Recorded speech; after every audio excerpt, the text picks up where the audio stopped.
All people are different, and it is these differences that make us who we are. And some people have a condition called dyspraxia that is part of who they are. But what is dyspraxia, and how does it affect people?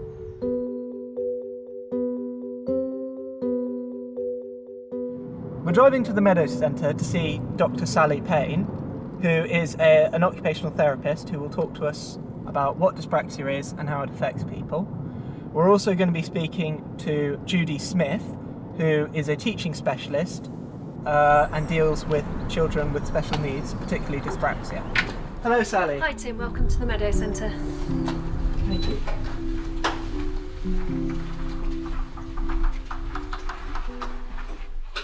So what is dyspraxia? So dyspraxia is a surprisingly common condition that affects gross and fine motor coordination, but it can also affect non-motor activities such as memory, attention, concentration, time management. It's caused by messages not passing smoothly between the brain and parts of the body, which means that movements can appear awkward and effortful. One of the areas that people with dyspraxia struggle with is muscles. So in ordinary people, we have to put in a certain amount of effort to carry out a movement.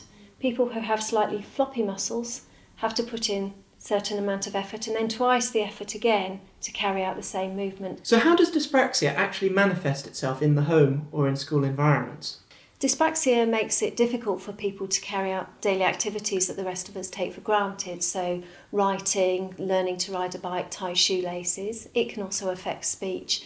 And it can make it difficult for people to do things such as control the tone and volume of their voice. So when you say it's common, what kind of stats are we looking at? Research suggests that dyspraxia affects between 5 and 10% of the school-age population, 2% to a severe degree. And research also suggests that more boys than girls are affected, around 2 boys to every 1 girl. But that's certainly not what I see in my clinical practice. I see many more boys presenting, and the girls that come to me for the first time tend to be older before we see them. So why do you think that is? I think that our cultural expectations are that boys will be better at physical activities and will be more interested in playing football than rugby, and when they're not so good at those activities we notice, whereas if a girl isn't so good at those activities then they don't tend to stand out. I think girls are also better at recruiting their friends and using other strategies to manage the activities that they struggle with. What are the things that parents and teachers should be looking out for? Parents often tell us that they've noticed there was something different about their child from an early age, so their children may have been late to reach the motor milestones such as walking, so maybe beyond 18 months, 2 years before they've walked. When children get into school, then the difficulties tend to become more obvious, but a typical age for diagnosis is 6 or 7 years, because that's when writing difficulties really come to our attention. Many people with dyspraxia struggle to use 2 hands together, so that can make things like using a knife and fork difficult. So we get all sorts of awkward grips on the tools and equipment, and that stab and pull action rather than the cutting. So just changing the way in which people are eating meals by using different cutlery can make all the difference. So what kind of research has there been into it? What kind of treatments are they looking at? There's lots of research looking into the causes for dyspraxia, and that's the million-dollar question. And I think the reason there are lots of risk factors for dyspraxia, so children being born early or of low birth weight. We also know that there are genetic factors, and there are some genetic research studies ongoing at the moment. But I think the ultimate reason is that we don't know what is the reason to explain these difficulties, and that there probably are many causes for the condition. Lots of treatments are available for people with dyspraxia. People will benefit from occupational therapy, physiotherapy, speech and language therapy. But I think there's also a role for educating people so that we recognise the difficulties early and can put in place strategies, equipment and ways to make life a bit easier for people. My name is Judy Smith. I'm a specialist tutor in specific learning difficulties. And what does that job entail? I work with children from 5 to 18 on fine motor skills, on their handwriting, planning and organisation, and their study skills. Understanding that teachers are very busy, what is their training like? Teachers are indeed very busy. The training is very patchy. Some will have had an element of training in their initial teacher training, but for many it's things they pick up on the way. And how could we improve that training to really get them to understand these students and to be able to cope better with them in their classroom? There are classroom guidelines available on the Dyspraxia Foundation website, both for primary and secondary classroom. So what are some of the different problems with a dyspraxic child? One dyspraxic young man says, my dyspraxia affects me from the moment I wake up to the moment I go to bed. And I think that's really important for teachers to remember, that every part of their day, the dyspraxia has an impact on that. So whether it's in an English lesson trying to write an essay, whether it's in the school canteen balancing your tray and managing to eat your food without dropping it down yourself, whether it's working out the dynamics of a conversation in a friendship group. There are so many aspects to dyspraxia. Sometimes those things are hidden, and particularly hidden for teenagers, as the planning, organising your time, organising your equipment, that takes precedence over whether you can hit a ball or kick a football. What are the key areas that really need improvement? One of the big issues is copying from the board. So, for example, if you've got a pen in your hand and I ask you to copy down the date, that's no problem. If you have to copy a signature, you're having to concentrate much more on the shape of the letters and the shape of the squiggles. And that's what happens for people with dyspraxia. Copying is as difficult as that. So try and find ways where they don't have to copy. Send them the PowerPoint if they're using a laptop. Print out things that they can then highlight. Or if they have to copy something, give it to them so that it's right by the side of them and they're copying from here. And what about other general things that could be done in the classroom to help improve their learning environment and also the environment of other people around them? Some classroom situations, like a science lab, are particularly challenging. So give the children an opportunity to come in at a different time in the quiet and without the time pressure to set up the equipment, to get used to the equipment. You might even ask them to be your tester team to test the equipment and make it a lunchtime activity.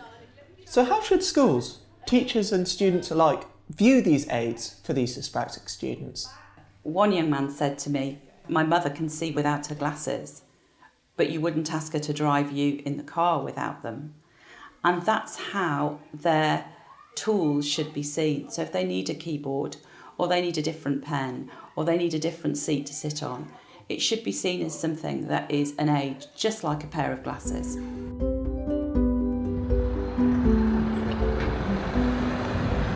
I'm here in Oxford to speak to Mandy and her son James about some of the difficulties that families face every day. Hi Hello, Tim, Mandy. pleased to meet you. Do come in. Thank you. So when did you first notice James had learning difficulties?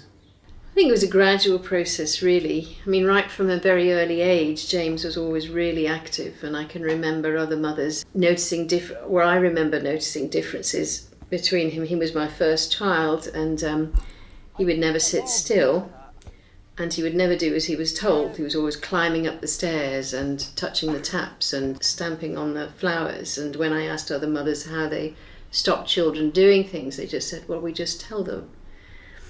So I began to realise maybe there was something wrong with my parenting, or maybe James was different in some way. At the age of 3, he wasn't able to sit still, and he was always running around and not sitting down in the lessons. And by the age of 4, he'd been excluded from 2 nurseries. When he entered school, the teachers showed us that he had problems with his handwriting, and he had much more difficulties in paying attention than other children. And how do you notice it affecting him at home? In various ways, really. The first thing is that he's incredibly disorganised, and I'm running around picking things up after him the whole time.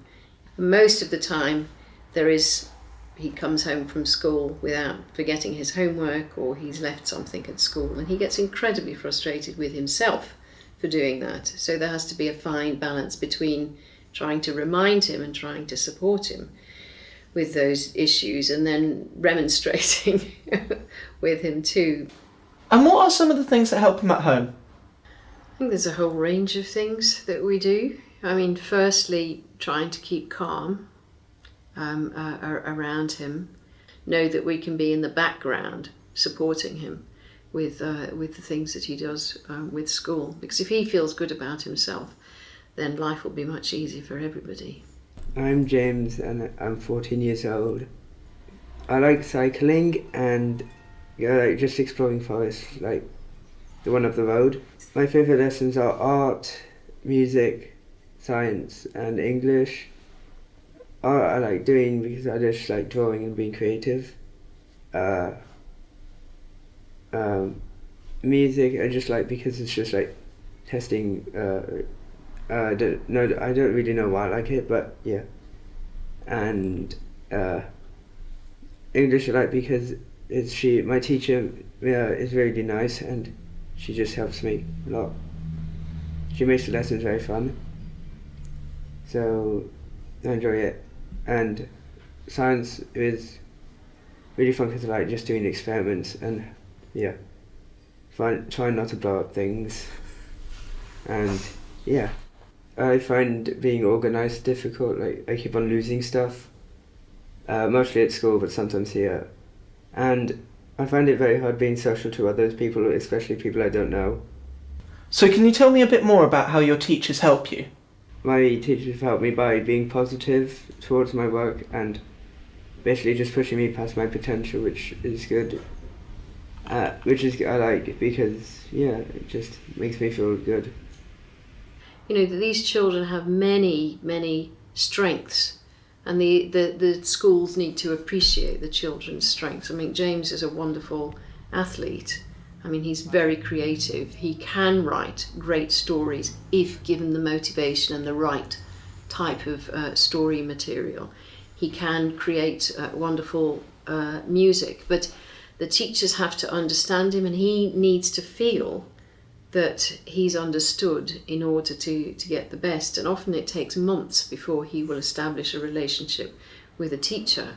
So I think that's really important for you to get across.